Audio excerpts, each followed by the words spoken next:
Welcome back to the Real Estate News. Joining me now is Stella Anderson with Nitty Gritty Organizing. So welcome, Stella. Thanks, Jenny.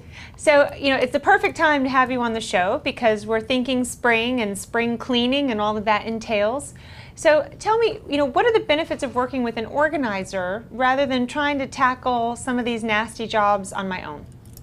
Well, there's the non-bias issue. Okay. An organizer has no real investment in what you want to do with your things. They just want to help you. So it's nice to have a second opinion. They also have a lot of resources on how you can pass those things on, whether it be selling or donating. Now, are there any areas in the house that you particularly like to focus on or that are time sensitive that you want to focus on at different times than others?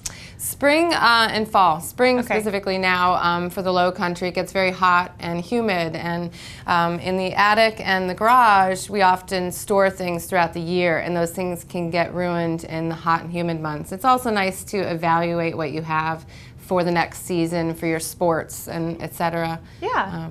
And it gets hot, so you don't want to work in those areas usually. Yeah, avoid the attic in July, right? I've definitely made that mistake too.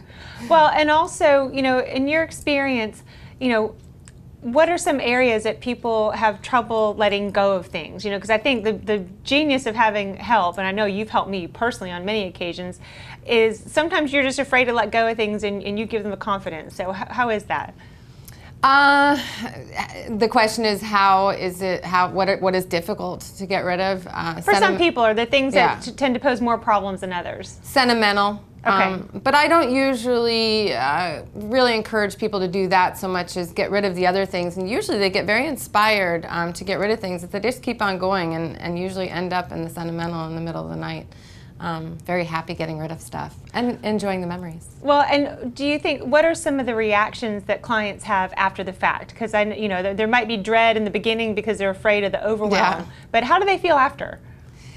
I think they feel, as you would imagine, a weight lifting off their shoulders, because even if we don't see our stuff, even if it's in a beautifully organized home, it's behind cabinets, and we don't even know what we have. And it's nice to go through and see what you have and enjoy it and know that you have it, or decide to pass on so someone else can enjoy it.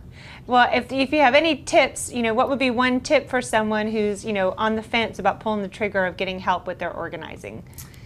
I think that if they called someone and got an idea, I think it's important that an organizer be very patient and compassionate. It's very difficult to invite someone into your home. It's very personal. And just to be able to be helped and be open to being helped. It's really a good thing. There's no judgment. No. I think there's a lot of shame involved when you have to show someone your messy closet or your attic or all these parts of your home that you pretend don't exist. And so, you have a wonderful way of showing compassion and not having any judgment, but still kind of pushing when there needs to be a little bit of a loving push. Thank you. I do tell people, if you didn't have a mess, I wouldn't have a job. That's right. Let's be grateful for the mess. I usually smile when I walk in and see a big mess. That's right. Well, listen, as always, it's a pleasure, and we can't wait to hear more about organizing in our spring cleaning special. Thanks so much.